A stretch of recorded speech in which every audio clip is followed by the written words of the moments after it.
On a savanna in southern Kenya, one monkey is screaming that death is coming, and the troop has decided he is not worth listening to. A vervet monkey has 3 different alarm calls, and each one is a sentence. A bark for leopard, and the troop runs up into the trees. A short cough for eagle, and they dive into the bushes and look at the sky.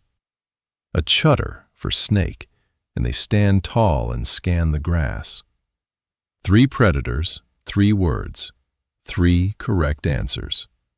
It is one of the clearest pieces of evidence we have that an animal can name a thing in the world. 2 researchers, Dorothy Cheney and Robert Seyfarth, spent years at Amboseli recording these calls, and in 1988 they ran an experiment that is colder than it sounds. They took the recorded call of one specific individual and played it back to the troop, over and over, when no predator was there. A false alarm in his voice, again and again.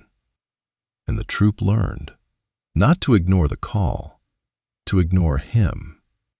After enough false alarms, they stopped reacting to that monkey's leopard bark entirely. The same bark, played from a different individual, still scattered the whole troop in a second. The threat had not changed. The word had not changed. The only thing that had changed was who was saying it. The troop was no longer evaluating the danger. It was evaluating the messenger, and it had quietly written one of its own off. So here is the question this episode answers. What if being right has almost nothing to do with being believed? What if every human warning ever given runs through the same filter the vervets use? Not, is this true, but, who is telling me, and have they been wrong before? And what if the person who sees the disaster first is, for that exact reason, the person guaranteed to be ignored?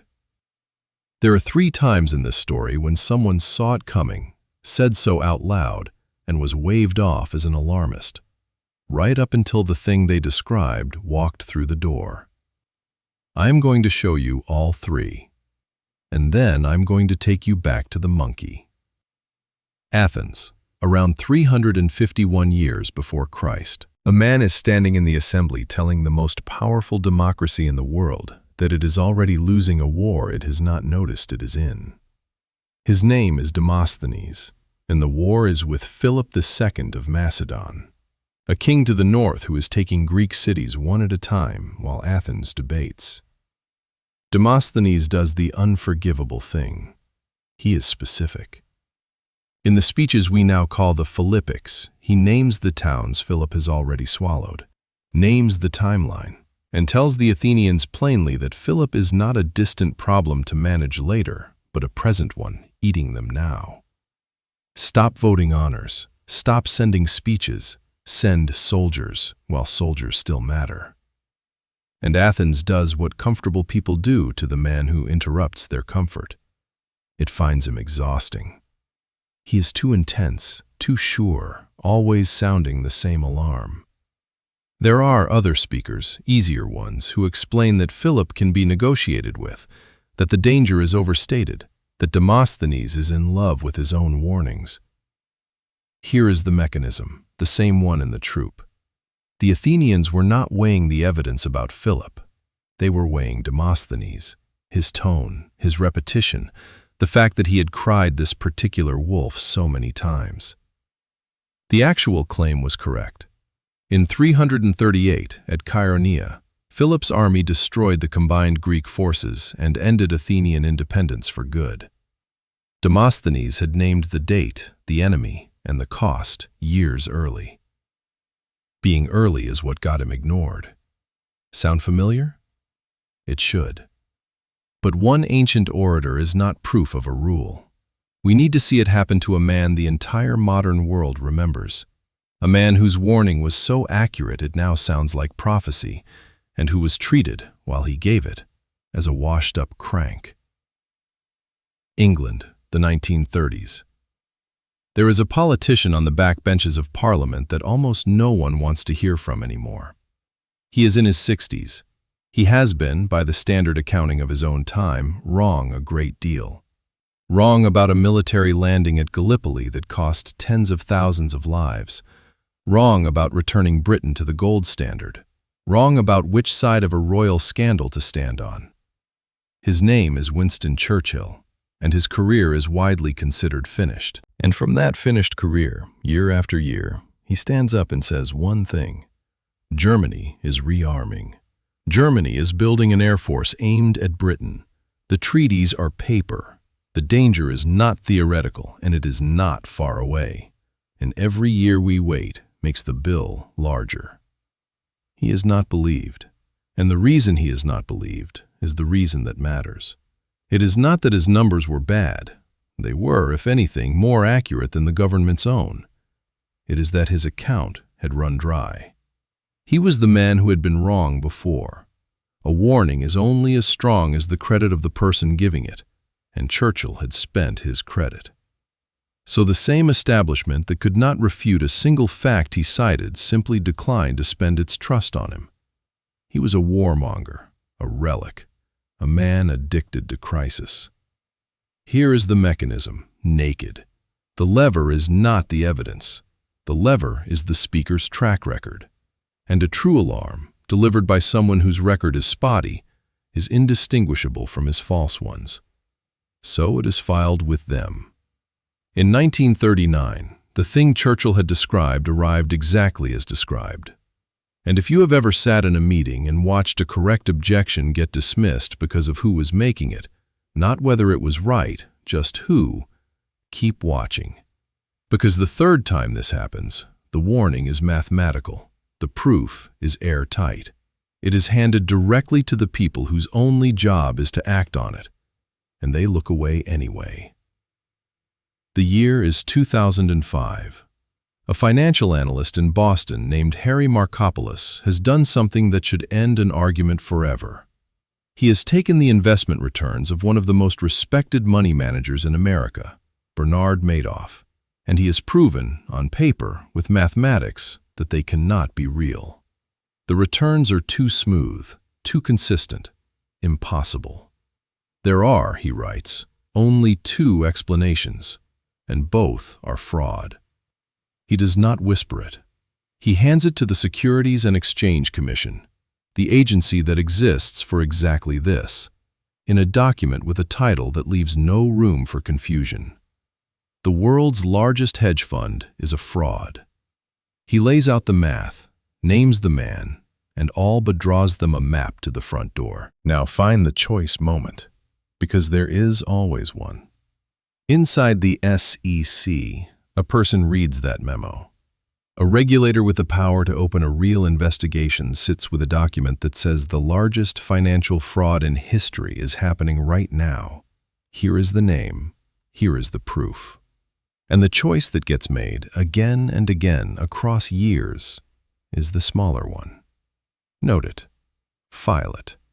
Madoff is too established, too respected, too connected to be what this strange, insistent analyst says he is. Look at the messenger. He is obsessive. He keeps coming back. He sounds like a man with a grudge. Here is the mechanism in its cleanest modern form. The actor, an SEC examiner. The lever, discretion. The power to decide which warnings are worth the work of believing. The result, Markopolos warned them in 2000, again in 2005, again in 2007. The fraud was not stopped by the regulator. It collapsed on its own in 2008, when the market fell and Madoff could no longer pay out. Roughly $65 billion gone, taking pensions and charities and families with it. The proof had been sitting in a government drawer for years. It was never the evidence that failed. It was the willingness to believe the man holding it. A Scythian's exhausted assembly, a washed-up backbencher, an obsessive analyst with a folder of math. 23 centuries apart, 3 warnings that were correct in every particular, and 3 audiences that never once evaluated the warning. only the person giving it. Go back to the troop. Back to the one monkey whose leopard bark no longer moves anyone, screaming a true thing into a group that has stopped hearing him. Here is the mechanism, named plainly. A warning is never judged on its content. It is judged on the speaker's history, and a true alarm that arrives before the evidence is visible is, by definition, indistinguishable from a false one. They sound identical. The only difference between the prophet and the crank is time, and time has not happened yet. So every group, human or animal, does the same arithmetic. The cost of a false alarm is paid now, wasted effort, wasted fear, the embarrassment of running from nothing. And the cost of ignoring a true alarm is paid later, often by someone else. A system that wants to feel calm today will discount the future every time. It will silence exactly the warnings that came early enough to save it. And here is the part that should disturb you. The troop is not being stupid. Ignoring an unreliable signaler is correct. A group that bolted at every cry would be exhausted, paralyzed, easy to manipulate by any monkey who learned that screaming clears the feeding tree. The filter that protects you from false alarms, and the filter that makes you deaf to the real one, are the same filter. You cannot have the first without the second. We did not build a broken system. We built a system that works, and being deaf to Cassandra is the price it charges. So here is the verdict, and I will say it without hedging. Being right has never been enough, and it was never designed to be. The world does not run a market for truth. It runs a market for credibility. And credibility is priced on your past, on your tone, on whether believing you is comfortable, on everything except whether you happen to be correct this time. The person who sees it first pays a tax for being early, and the tax is that they are not believed, until being believed no longer helps. The loop runs again next week, in a place where the warning will not even come from a person. It will come from a crowd, all at once, the second before everything falls. If you want to learn to hear the alarm while it is still early enough to matter, that is why this channel exists. Stay for it. Which leaves one question, and it is about you. Think of the last time someone told you something was wrong. At your job, in your family, about a person you trusted, and you dismissed it, not because of what they said, but because of who was saying it. Now ask yourself how it ended. Because the troop was sure that monkey was just noise too. Right up until the leopard.